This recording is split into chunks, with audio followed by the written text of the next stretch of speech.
Hello and welcome a fun fact about life around the world, part 1.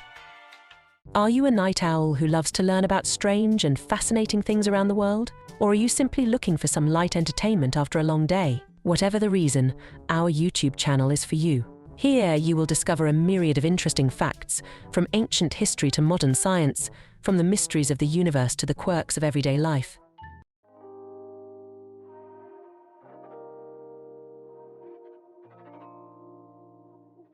Throughout history, the legend of Atlantis has captivated the imaginations of countless individuals. This sunken city, first described by the Greek philosopher Plato, has inspired books, movies, and even scientific expeditions. But what is the truth behind this enigmatic tale? The Platonic myth.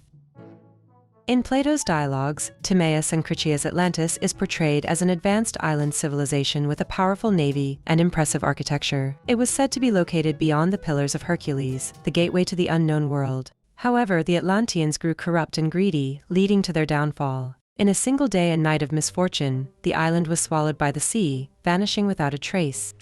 The appeal of Atlantis. The enduring appeal of Atlantis lies in its mystery and the possibility that it might have been a real place. The story resonates with our fascination for lost civilizations and hidden knowledge. Over the centuries, numerous theories have emerged, attempting to pinpoint Atlantis's location and explain its disappearance. Theories and interpretations.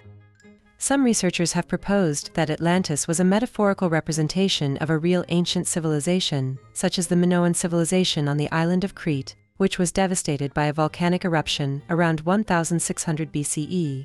Others have suggested that Atlantis was located in the Mediterranean. Despite the numerous theories, no conclusive evidence has been found to support the existence of Atlantis. The geological and archaeological evidence does not align with Plato's description of the island's size and location. Furthermore, the sudden disappearance of a technologically advanced civilization without leaving any trace seems improbable.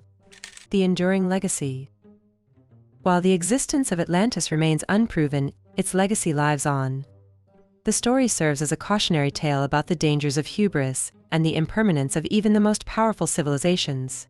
It also continues to inspire our imagination and curiosity about the mysteries that lie hidden beneath the waves. Conclusion. The lost city of Atlantis remains a captivating enigma.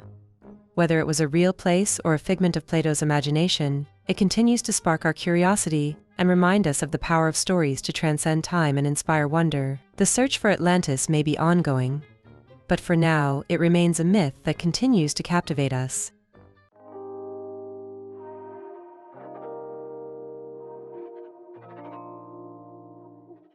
Animals have played pivotal roles on the front lines of many battles throughout history. Horses, elephants, birds, cats, donkeys, and even dolphins have been employed for their strength, intelligence, and adaptability. During World War II, one brave animal distinguished herself as a hero by employing an unlikely defense tactic against the enemy, her urine.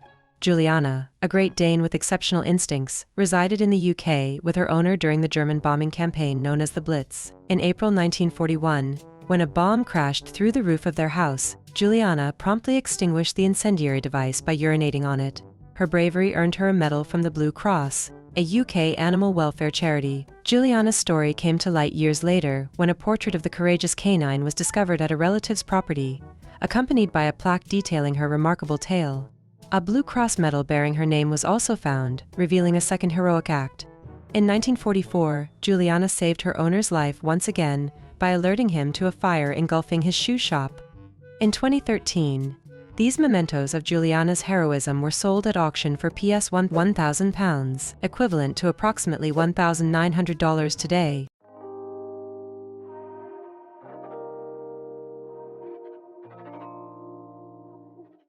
It's Monday morning. Blaring alarm clock or ringing phone jolts you awake.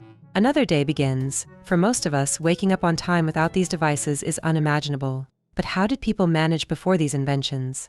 Believe it or not, our ancestors were quite creative when it came to ensuring they didn't oversleep. They employed a variety of methods, ranging from simple, natural approaches to surprisingly ingenious tools. Here are some of the top methods people used in order to wake up before the use of alarm clocks was a thing. Natural sunlight. One of the most effective and timeless alarm clocks is the morning sun. As humans, we're naturally wired to be active during the day, and sunlight streaming through a window is a gentle way to awaken. Before modern times, people often oriented their beds eastward to catch the first rays, and curtains were a rarity. Bladder control. Ever woken up before your alarm, desperately needing to pee? This was once a surprisingly reliable method to get out of bed on time. Many people, including Native Americans, intentionally drank fluids before sleep to ensure a morning bathroom trip. This practice remained common well into the 20th century.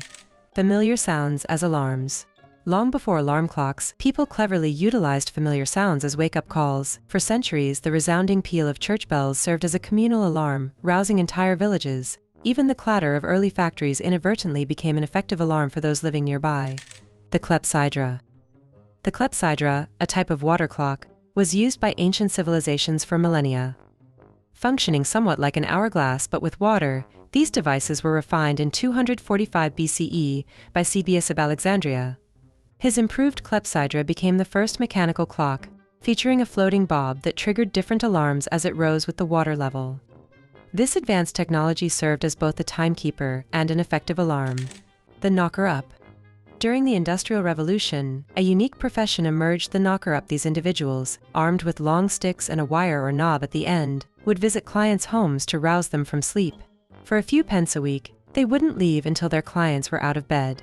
This service was particularly vital in a time when reliable alarm clocks were still a luxury for many.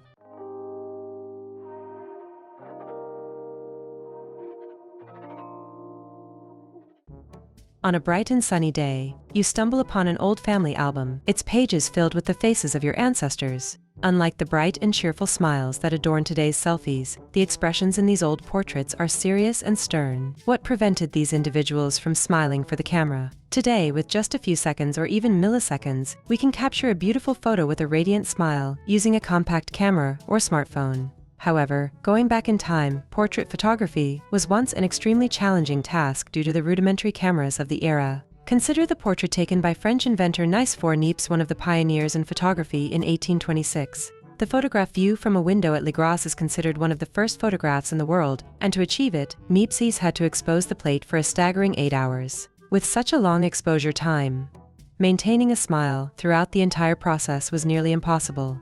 Any slight movement could blur the image, and a smile, the most natural expression, could easily lead to an undesirable outcome.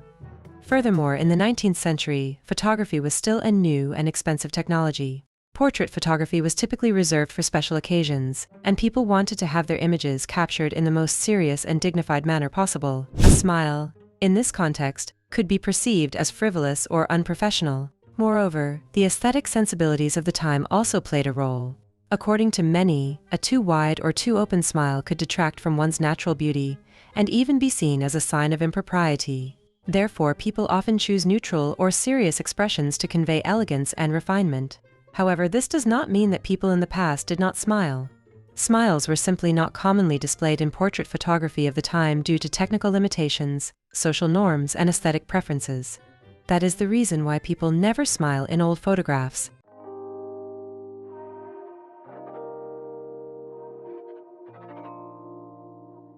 Before the rabies vaccine, people struggled with this deadly disease and turned to desperate remedies, including the use of madstones. These stones, often of animal origin and with unusual shapes, were believed to draw out the venom from the bite of a rabid animal. A famous madstone story involves Adam Rarely, a farmer bitten by a rabid dog in 1923.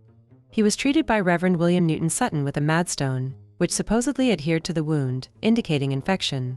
After boiling the stone in milk, it no longer stuck, and Rarely was considered cured. However, modern science has proven that madstones cannot extract venom or cure rabies. The belief in madstones likely stemmed from people's desperation to find a cure for this terrifying disease. Rabies is a horrible disease that has caused immense suffering for centuries.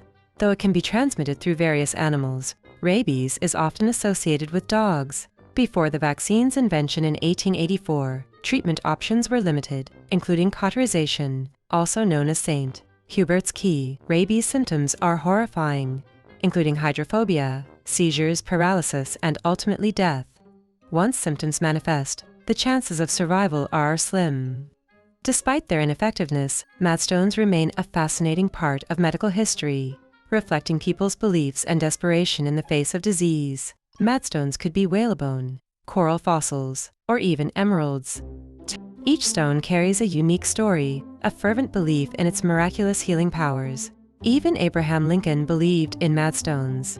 In 1852, he took his son Robert hundreds of miles to seek treatment from a renowned madstone. Lincoln's son, Robert, lived to 82, a wild success story for madstones. Today, we know that madstones are merely pseudoscience, yet their story serves as a reminder of life's fragility and humanity's relentless pursuit to overcome disease. Awesome! You've reached the end of the video. Thank you so much for joining me throughout this video. If you found this content helpful, don't hesitate to hit the like button and share this video with your friends. And especially, don't forget to hit the subscribe button and turn on the notification bell so you won't miss any new videos from my channel. I always strive to bring you the most valuable and interesting content. See you in the next video.